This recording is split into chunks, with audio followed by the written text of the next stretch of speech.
Creating a hook shot when you're playing golf is the same way that we would class the Beckham free kick. Now, being brought up in the UK, it was all about Beckham and his free kicks for England or for Manchester United, curving the ball from right to left as a right-footed or a right-handed golfer. The Beckham free kick, curving from in the air from right to left, is how we teach a draw, how we see a hook shot happening, and how we understand how the ball curves too much. So if you watch a soccer player taking a free kick and it's a right-footed player, they curve it from right to left, that's the Beckham free kick, that's the hooking golf shot. Now, the way that happens is the foot is travelling out to the right and the bit of the foot that kicks the ball is aiming to the left, and the same problem can happen in a golf swing.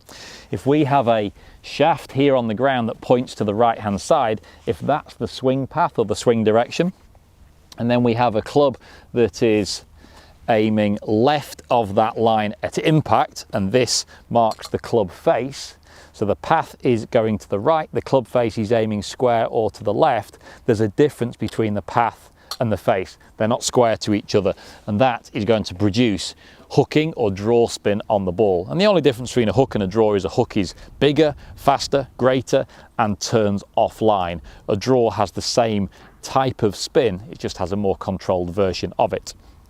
So if the club is travelling to the right for the right-hander, but the club face is aiming too much to the left, we get draw spin on the ball. Often that's associated with golfers who may have a flat or around the body type of golf swing, and possibly those that have a strong grip as well.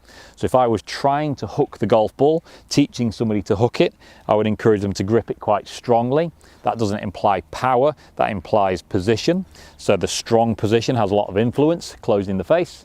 I'd also encourage the golfer to swing more around the body. Swinging around here with a strong grip is going to hook the ball. Think about the slicer the opposite way. That would be a weak grip and swinging steep. So we've got a hooking of the golf ball, strong grip, too flat, coming in from too shallow here, closing the face, and has that snap hook. Occasionally, a golfer might block the ball high and right. That's coming from the inside but with a square face. But if we're coming from the inside with a closing face, the hooker of the golf ball flat, whipping the club face over and just hitting some pretty dirty, nasty little snap hooks. It can happen throughout the whole bag. I've got driver here, but if you're hooking with everything in your bag, you might see that all of your irons move from right to left. They probably go further than you might intend them to, and they'll also go lower than you intend them to because you've taken all the loft off the club face. So try and iron out those positions to try and improve your hooked golf shots.